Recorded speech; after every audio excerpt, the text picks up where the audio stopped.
السلام علیکم ورحمۃ اللہ وبرکاتہ.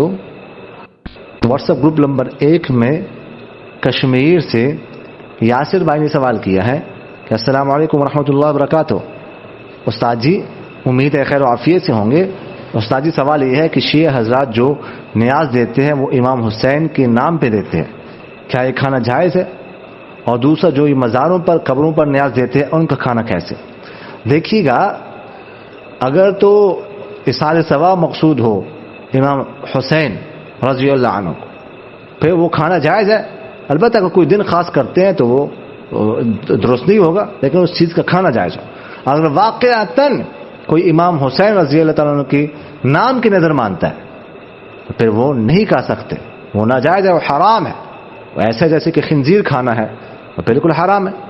اور اسی طرح جو قبروں پر دیتے ہیں نا, اصل میں عموماً ایسا ہوتا ہے یہ جو قبروں پر لوگ بیٹھے ہوتے ہیں مجابر, تو ان کو کھلانا مقصود ہوتا ہے, قبر کے لیے سارے ثواب مقصود ہوتا ہے. صرف ان کو کھلاتے ہیں ادھر کہ لوگ غریب ہے چلو یہ کھا لیں گے. اگر تو یہ مقصود ہو تو کھانا اس چیز کا کھانا جائز ہے. ہاں اگر کوئی دن خاص کرتے ہیں تو وہ جائز نہیں ہوگا. البتہ اگر واقعتاً کوئی قبر میں جو شخص ہے اس کی نام کی نظر کرتا ہے, نیاز کرتا ہے, پھر جیسے میں نے آپ سے عرض کیا کہ میرے حرام ہے, ناجائز ہے. جس طرح خنزیر نہیں کھا سکتے, اس طرح وما اہل بہ لغیر اللہ میں داخل ہے, پھر وہ نہیں کھا سکتے. جزاکم اللہ خیر.